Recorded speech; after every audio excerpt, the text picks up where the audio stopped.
Hello students, last videos में हमने nitric acid complete किया था। आज उसे आगे के हम कंपाउंड ले रहे हैं।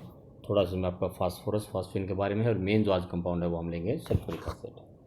तो फास्फोरस के बारे में ज़्यादा नहीं है, बेसिकली इसकी 3 एलोट्रोपिक फॉर्म्स हैं, तो उनके बारे में थोड़ा सा हम करेंगे। 3 एलोट्रोपिक फॉर्म है वो वाइट फास्फोरस या येलो भी बोल देते हैं इसको, रेड और ब्लैक। बेसिकली ये वाइट है, कलरलेस होती है, लेकिन रेड फास्फोरस की एक थिन लेयर डिपॉजिट होने की वजह से it appears yellow, and that is why it is also called yellow phosphorus. तो पहले हम लेते हैं येलो फास्फोरस या white. This is the most common and highly reactive form of phosphorus. The pure form is white but attain yellow color on the long standing due to formation of thin film of red variety on the surface. It is transparent waxy solid and can be easily cut with knife. It has garlic like smell.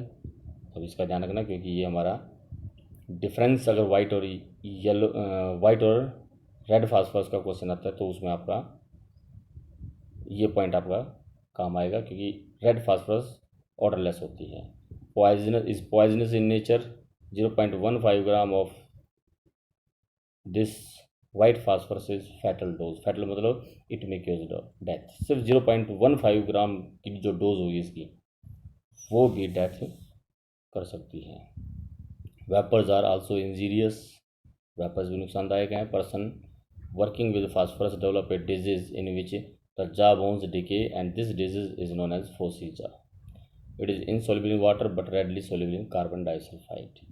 जिसकी specific gravity थी 1.8 ये point इसमें याद रखने के हैं।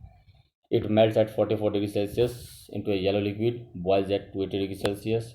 इन contact with air it undergoes slow combustion. Air के contact में आते तो धीरे धीरे बर्न करती है। And glow in dark.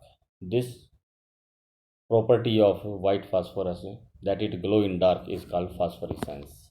It's ignition temperature इसका काफ़ी लो है, 30 डिग्री सेल्सियस पर ये बर्निंग स्टार्ट कर देती है। It is readily catch fire giving dense fumes of phosphorus pentoxide P4 + 5O2, P4O10 plus या P2O5 2P2O5 लिख सकते हैं, P4O10 भी लिख सकते हैं। डायमर की फॉर्म में है। P4O10 की स्ट्रक्चर हम पहले कर चुके हैं, आपको याद हो, सॉरी P4O10 की जो स्ट्रक्चर है हमने इससे पहले की थी। Each 2 phosphorus atom is linked by 1 oxygen atom. ये P4O6 की थी। और जब P4O10 की बात आती है तो each phosphorus is also attached with 1 oxygen. इस तरह से P4O10 की स्ट्रक्चर हमारी आती है। तो P4O10 प्रोड्यूस होता है when it Burns in air. It dissolve in caustic alkali on boiling in an inert atmosphere and form phosphine. P4 plus 3 NaOH plus 3 water produce 3 NaH2 PH3। तो ये phosphine की preparation में भी आप लिख सकते हैं इस रिएक्शंस को। फास्फिन की इंपॉर्टेंट रिएक्शंस में आएगी आपकी। तो P4 plus 3 NaOH plus 3 water important reaction है। P4 plus 3 NaOH plus 3 water, and they will produce 3 NaH2PO2 plus PH3। PH3 phosphine है, फॉस्फीन गैस, जो अब आगे हम पढ़ेंगे इसके बाद, तो उसकी प्रिपरेशन में आ जाती है। It act as strong reducing agent. अब रिड्यूसिंग एजेंट हमने क्वेश्चन किया था ऑक्सीडाइजिंग एजेंट का, अगर आपको याद हो, नाइट्रिक एसिड में। Nitric acid act as oxidising agent and reduce phosphorus to phosphoric acid. तो फास्फोरस को फास्फोरिक एसिड में ऑक्सीडाइज कर देती है, तो नाइट्रिक एसिड ऑक्सीडाइजिंग एजेंट हो गया। लेकिन नाइट्रिक एसिड खुद NO2 में रिड्यूस होता है, तो फास्फोरस जो है रिड्यूसिंग एजेंट हो जाता है। Nitric acid produce H2O + 2 NO2 + oxygen. Concentrated nitric acid है, 2 NO2 प्रोड्यूस करेगा, और phosphorus with gain of this oxygen produce phosphoric acid in presence of water. ऐसे ही फास्फोरस को सल्फ्यूरिक एसिड भी रिड्यूस करता है, ऑक्सीडाइज करता है, sorry, H2SO4 H2 + SO2 + oxygen. अभी आगे हम करेंगे ये रिएक्शंस। तो P4 + oxygen + 6 water produce phosphoric acid. तो P4 + 10 H2SO4 H3PO4 + SO2 + 4 water. Basically आपको याद रखना ऑक्सीजन कैसे प्रोड्यूस हुई। नाइट्रिक एसिड ने ऑक्सीजन प्रोड्यूस की, HNO3, 2HNO3 produce, H2O plus 2NO2 plus oxygen. Oxygen को गेन किसने किया? फास्फोरस ने, P4 ने। 10 oxygen gain by phosphorus in presence of 6 water and produce 4H3PO3। और उसके बाद इनको ऐड कर देना है। यहाँ पर 10 ऑक्सीजन है तो इस पूरी रिएक्शन को 10 से मल्टीप्लाई करो, ऑक्सीजन कैंसिल हो जाएगा। 10 × 2 20 आपके नाइट्रिक एसिड होंगे, P4 plus 20 nitric acid, P4 plus 20 nitric acid will produce 10 - 6, क्योंकि आपके प्रोडक्ट साइड में ये रिएक्टेंट साइड तो माइनस हो जाएंगे। 4 वाटर बचेंगे आपके, 4H2O, 20 NO2 and 4H3PO4। Same case आपका सल्फ्यूरिक एसिड के साथ होता है। सल्फ्यूरिक एसिड भी आपका H2SO4 ऑक्सीजन रिलीज करता है और ऑक्सीडाइजिंग एजेंट का काम करता है। H2O plus SO2 plus oxygen, और इस ऑक्सीजन को फिर PO4 plus 10 oxygen plus 6 water and again produce H3PO3। फिर से आपको ऐड करना है तो 10 ऑक्सीजन को 10 ऑक्सीजन यहाँ कैंसिल होंगे, इसको 10 से मल्टीप्लाई करेंगे तो P4 प्लस 10 H2SO4 प्लस ये produce H3PO4, 4H3PO4 plus 10 SO2 and 10 - 6 4 water. तो सेम आपकी वैसी दोनों, जहाँ पर सल्फ्यूरिक एसिड और नाइट्रिक एसिड ऑक्सीडाइजिंग एजेंट का काम करते हैं और फास्फोरस इनमें रिड्यूसिंग एजेंट का काम करता है। ये आपकी फास्फोरस की स्ट्रक्चर है। फास्फोरस की जो वेपर डेंसिटी है वो 62 आती है। वेपर डेंसिटी 62 आने का मतलब है जो मोलिकुलर मास है, मोलिकुलर मास होता है 2 × वेपर डेंसिटी। तो 2 × 11th में आपने किया ये तो 124 इसका मोलिकुलर मास आता है, जबकि एटॉमिक मास इसका 31 होता है। तो कुल मिलाकर फार्मूला अगर हम देखें, जो इसकी एटोमिसिटी होगी वो 4 होगी, मतलब P4 इसका मोलिकुलर फार्मूला होगा और मोलिकुलर मास हो जाएगा 4 × 31 124, तब जाके इसका मोलर मास 124 आता है। तो P4 मोलिकुलर, जिसमें फास्फोरस एक रेगुलर टेट्राहेड्रल या रेगुलर टेट्राहेड्रॉन की फॉर्म में अरेंज होते हैं। 4 phosphorus atoms are present in regular tetrahedron. Each phosphorus atom is attached with 3 other phosphorus atoms like this. Bond length 2.21 angstrom की होती है, लेकिन जो बॉन्ड एंगल है वो काफ़ी कम होता है, 60 डिग्री का। बॉन्ड एंगल 60 डिग्री का काफ़ी कम होने की वजह से यहाँ पर स्ट्रेन्स डेवलप हो जाती हैं, खिंचाव डेवलप हो जाता है, जिससे बॉन्ड वीक होकर जल्दी डिसोसिएट होते हैं। मतलब फास्फोरस हाईली रिएक्टिव होता है। हाईली रिएक्टिव फास्फोरस जो है, वाइट फास्फोरस है, हाईली रिएक्टिव होता है इसके बॉन्ड एंगल 60 होने की वजह से। Strains develop and it becomes highly reactive. तो स्ट्रक्चर है इसकी, टेट्राहेड्रल यूनिट की है। उसके बाद नेक्स्ट आ जाता है आपकी red phosphorus. Red phosphorus is prepared by heating वो yellow phosphorus at 240 to 250 degree celsius. Properties अब देखें, यहाँ पर आपके डिफरेंस आते रहेंगे, उनको साथ देते रहना। It is dark red powder with specific gravity 2.1। White की जो स्पेसिफिक ग्रेविटी थी 1.8 थी। इट इज़ ऑर्डरलेस, जो वाइट थी वो गार्लिक ऑर्डर थी उसकी। Non poisonous, white poisonous nature का था। It is insoluble in water as well as in CS2। White CS2 में सोल्यूबल था। जो हमारा रेड फास्फोरस है ये ना CS2 में सोल्यूबल है ना वाटर में सोल्यूबल है। It does not show phosphorescence, white phosphorescence show करता है। It sublimes in absence of air at 290 degree celsius. Its ignition temperature is high to 60 degree celsius, जबकि इग्निशन टेम्परेचर हमारा white का 30 degree Celsius था। 30 degree Celsius पे आग पकड़ लेता है, जबकि ये 260 डिग्री सेल्सियस पे बर्न करता है। Chemically it is not active in nature, it burns when heated above 260 degree Celsius to form phosphorus pentaoxide. ये इसकी स्ट्रक्चर है। जो रेगुलर टेट्राहेड्रल है वो आपके पॉलीमर की फॉर्म में एग्जिस्ट करते हैं। यहाँ पर दो फास्फोरस के बीच का एक बॉन्ड डिसोसिएट हो जाएगा और वो फास्फोरस यूनिट दूसरे फास्फोरस के साथ, दूसरी यूनिट के फास्फोरस के साथ अटैच होकर एक पॉलीमेरिक स्ट्रक्चर बना लेता है, और इसी पॉलीमेरिक स्ट्रक्चर की वजह से ये लेस रिएक्टिव होता है।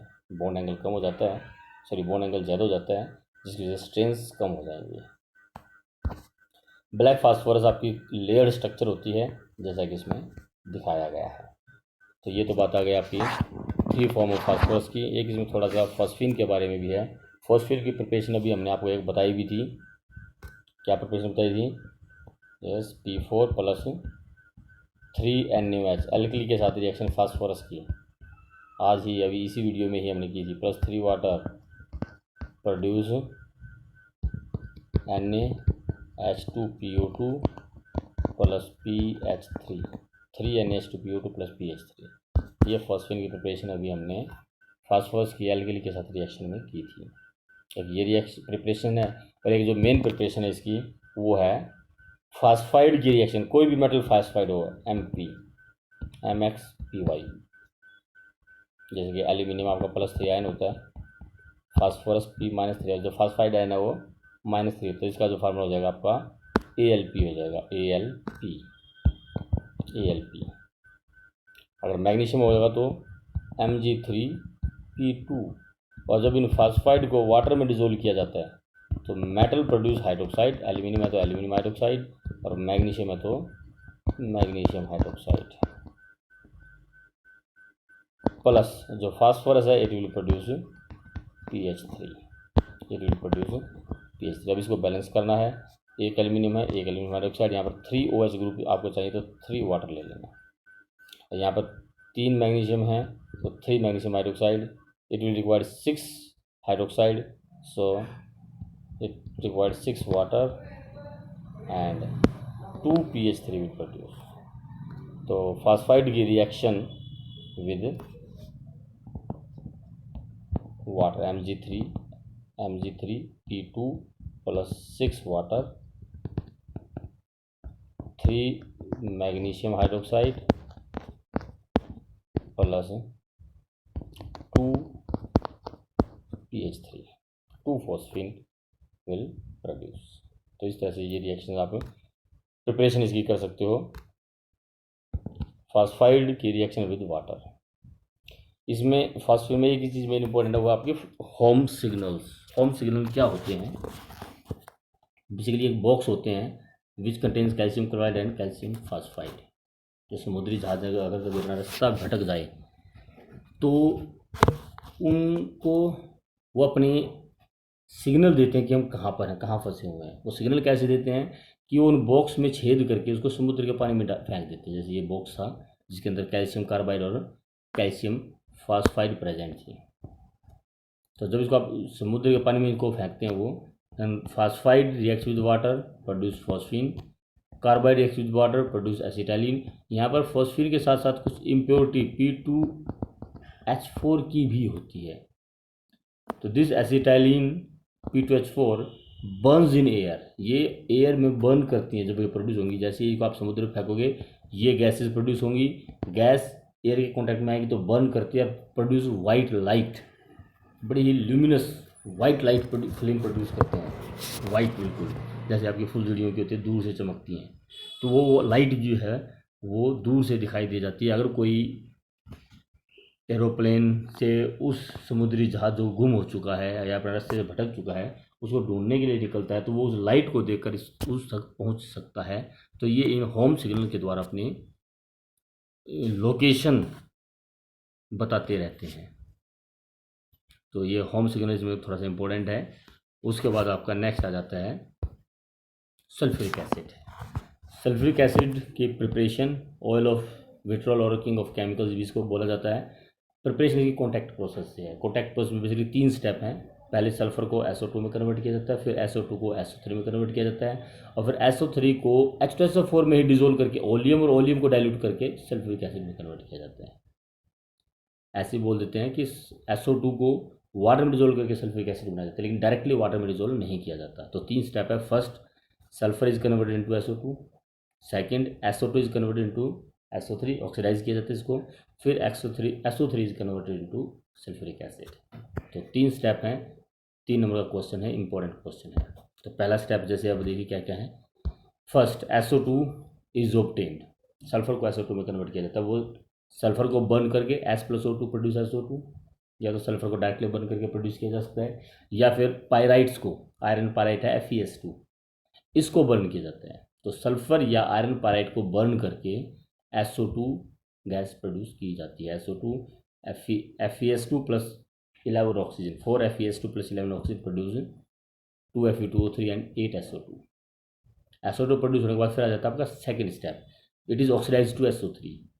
SO3 में ऑक्सीडाइज करने के लिए इसमें कैटलिस्ट वैनेडियम पेंटॉक्साइड यूज़ किया जाता है। ये वैनेडियम पेंटॉक्साइड ये कैटलिस्ट यूज़ होगा at temperature 720 to 770 kelvin and 1.5 to 2 bar pressure. तो SO2 plus oxygen in presence of catalyst V2O5 and temperature 720 to 770 kelvin 1.5 to 2 bar pressure 2 SO3 is produced. SO3 produce हो गया। SO3 produce होने के बाद फिर इसको H2SO4 में dissolve किया जाता है, प्रोड्यूस ओलियम। पहले SO3 को H2SO4 में प्रोड्यूस करेंगे, डिजोल्व करेंगे, ओलियम बनाएंगे, then oleum is diluted, produce 2 molecules of या 2 मोल्स ऑफ H2SO4। तो ये कॉन्टैक्ट प्रोसेस है, इंपॉर्टेंट प्रोसेस है, एग्जाम पर्पज से आपके। ये इसका स्कीमेटिक रिप्रेजेंटेशन है प्लांट की।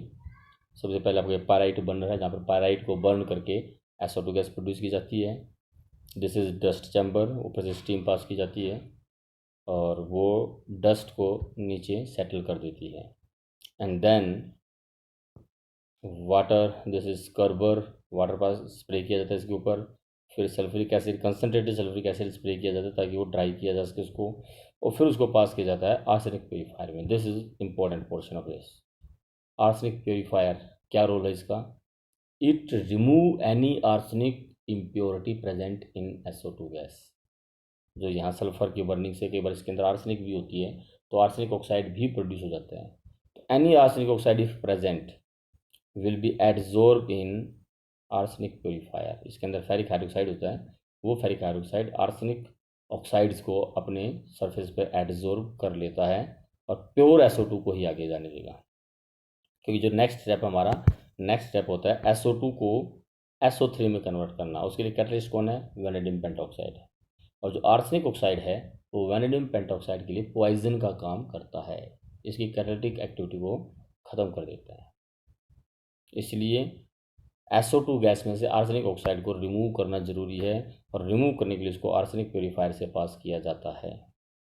आर्सेनिक प्योरीफायर से पास करने के बाद it will then tested, heated and then catalytic chamber में भेज दिया जाता है। वहाँ पर इसको SO3 में कन्वर्ट करते हैं। SO3 के बाद ये आपका एब्जॉर्प्शन टावर होता है, जहाँ पर सल्फ्यूरिक एसिड में इसको एब्जॉर्ब करके ओलियम, और ओलियम को फिर डाइल्यूट कर दिया जाता है और सल्फ्यूरिक एसिड प्रोड्यूस किया जाता है।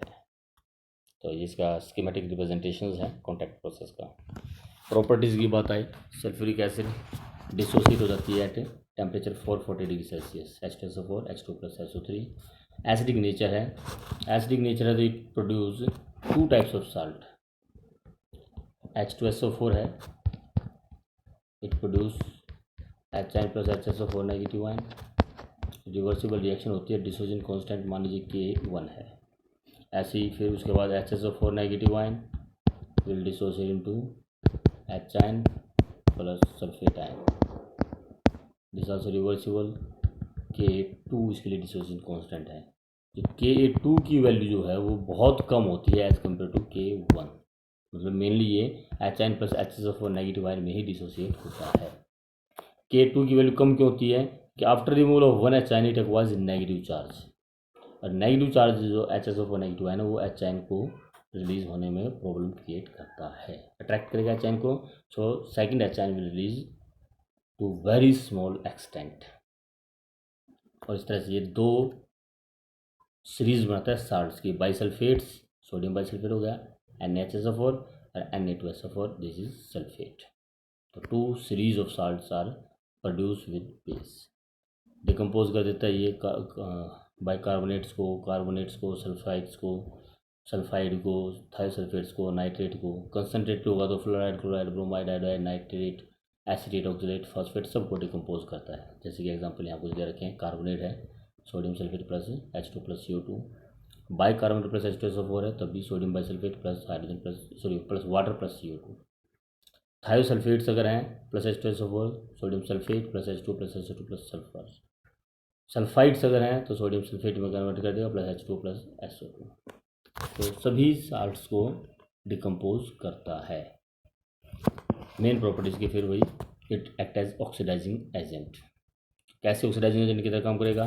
H2SO4 produce H2 + SO2 + oxygen. Loss of oxygen है सो इट गेट रिड्यूस, और जो रिड्यूस होता है वो ऑक्सीडाइजिंग एजेंट होता है। तो H2SO4 यहाँ ऑक्सीडाइजिंग एजेंट हो गया, और जो इसको गेन करेगा वो रिड्यूसिंग एजेंट हो जाएगा।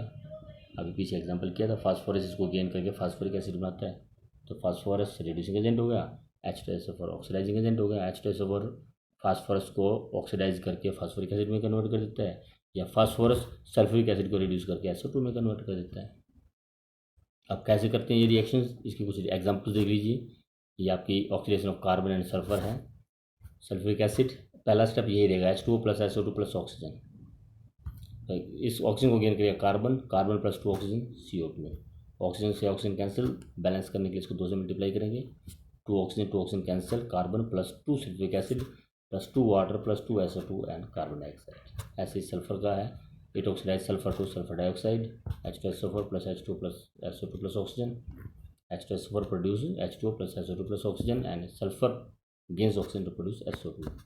फास्फोरस का हम पहले कर ही चुके हैं, oxygen plus phosphorus plus oxygen P2O5 and then P2O5 with water producing H3PO4। Compounds की अगर बात करें, H2S is oxidise to sulphur. पहला स्टेप वही है, H2SO4 + water + SO2 + oxygen, H2S + oxygen H2 + sulphur, HI + oxygen H2 + iodine. पहला step वही, H2SO4 produce H2O + SO2 + oxygen. Oxygen को H2S गेन करेगा, H2O + सल्फर बना लेगा, HI गेन करेगा तो H2 + आयोडीन बना लेगा। इसी तरह से ये आपका कंपाउंड्स का ऑक्सीडेशन है। उसमें आपके मेटल्स के साथ रिएक्शन की बात करें हम, तो जो हाई इलेक्ट्रोपॉजिटिव मेटल है, जिनका रिडक्शन पोटेंशियल हाइड्रोजन से कम होता है, नेगेटिव होता है जिनका, उनके साथ sulphuric acid hydrogen gas produce करता है, जैसे zinc + sulphuric acid, zinc sulphate + hydrogen. Lab preparation hydrogen gas की 11th में आप पढ़ चुके हैं। Granulated zinc reacts with dilute sulphuric acid to produce zinc sulphate and hydrogen. ऐसे ही Fe + H2SO4 FeSO + हाइड्रोजन। और जिनका रिडक्शन पोटेंशियल पॉजिटिव होता है, मतलब जो हाइड्रोजन से कम इलेक्ट्रोपॉजिटिव होते हैं, जिसमें आपके कॉपर, सिल्वर, मरकरी आ जाते हैं, वहाँ पर फिर इसकी oxidising nature H2SO4 H2O + SO2 + ऑक्सीजन, कॉपर + ऑक्सीजन + H2SO4। एक ही स्टेप बता रहा हूँ, कॉपर + ऑक्सीजन + H2SO4, तो ये कैंसिल हो गया आपका, कॉपर सल्फेट + वाटर, तो ऐड करोगे आप copper +2 H2SO4 CSO4 + SO2 + 2 water. तो इस तरह से ये मेटल्स के साथ भी रिएक्ट करता है कि इसमें है ये डिहाइड्रेटिंग एजेंट का काम। डिहाइड्रेटिंग एजेंट मतलब किसी कंपाउंड में वाटर को रिमूव करने में यूज़ होता है, क्योंकि सल्फ्यूरिक एसिड की एफिनिटीज़, ग्रेट एफिनिटीज़ हैं विद वाटर। मतलब ये कहो कि सल्फ्यूरिक एसिड का पानी के प्रति बड़ा प्यार है, जहाँ इसको पानी दिखेगा खींच लेगा।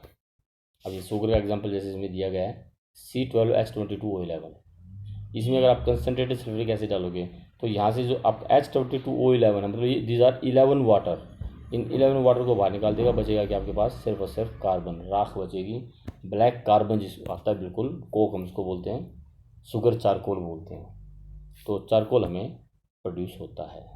सो sulphuric acid is a dehydrating agent. Skin पर अगर हमारा सल्फ्यूरिक एसिड गिर जाता है तो जो जलन होती है वो भी डिहाइड्रेशन की वजह से ही होती है। तो ये हमारा